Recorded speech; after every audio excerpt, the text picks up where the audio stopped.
नमस्कार, आप देख रहे हैं डीडी प्राइम न्यूज। मैं धनंजय स्वागत करता हूं आप सभी का डीडी प्राइम न्यूज के वीकली एक्सप्रेस में। सप्ताह की 7 बड़ी खबरों के साथ आइए रुक करते हैं 7वीं खबर।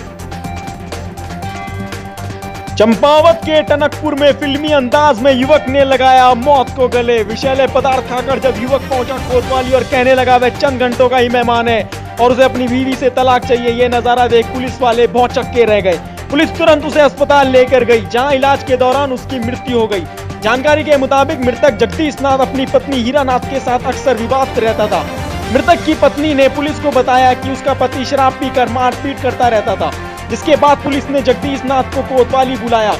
लेकिन युवक विषैले पदार्थ खाकर कोतवाली पहुंचा और पुलिस से बोला, मुझे तलाक चाहिए, मैं चंद घंटों का ही मेहमान हूं। जिसे देख पुलिस को शंका हुई और वह युवक को तुरंत उपचार के लिए अस्पताल ले गए, जहां उपचार के दौरान युवक की मृत्यु हो गई। मृतक की शादी 7 साल पहले नेपाल से हुई थी। मृतक का 5 साल का बेटा है। उत्तराखंड विद्यालय शिक्षा परिषद ने 6 जून को बोर्ड की हाई स्कूल एवं इंटरमीडिएट का संशोधन परीक्षा कार्यक्रम घोषित कर दिया है। प्रदेश में लॉकडाउन के कारण मार्च में होने वाली बोर्ड परीक्षाएं स्थगित कर दी थी।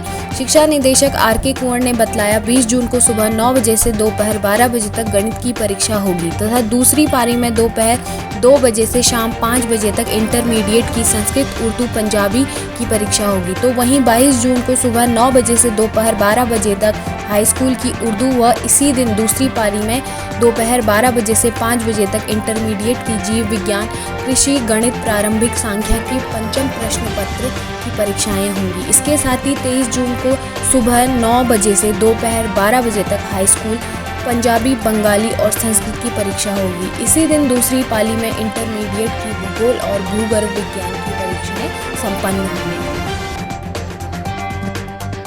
मुख्यमंत्री त्रिवेंद्र सिंह रावत ने किया ऐलान। उत्तराखंड के कोरोना संक्रमित की मौत पर उत्तराखंड सरकार द्वारा आश्रित को 1 लाख रुपए की सहायता प्रदान की जाएगी।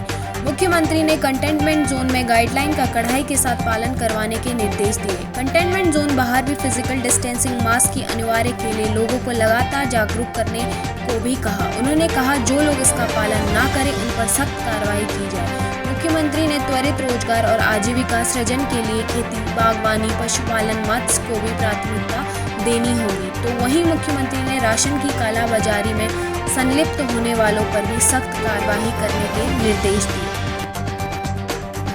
उत्तरकाशी के पुरोला से हैरान कर देने वाला मामला सामने आया। लॉकडाउन के बीच यूक्रेन का विदेशी नागरिक हरिद्वार से नदी के रास्ते पुरोला जा पहुंचा।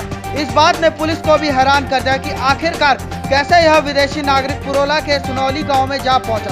पुलिस ने विदेशी नागरिक को हिरासत में ले लिया। पूछताछ के बाद पता चला, यूक्रेन का विदेशी नागरिक हरिद्वार में 14 दिन क्वारंटाइन रहने के बाद नदी के रास्ते पुरोला के सुनौली जा पहुंचा, जहां पुलिस ने उसे पकड़ लिया।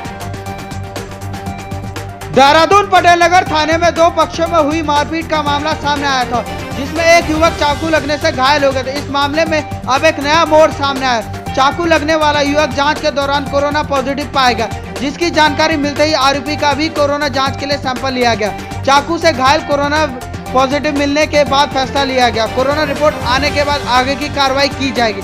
कुछ दिन पहले हुए झगड़े में युवक को चाकू मारकर घायल कर दिया गया था। पुलिस ने मुकदमा दर्ज कर आरोपी को जेल से सीधे दून अस्पताल लाया गया। आरोपी को कोर्ट के आदेश पर बोनो अस्पताल में भर्ती कराया गया।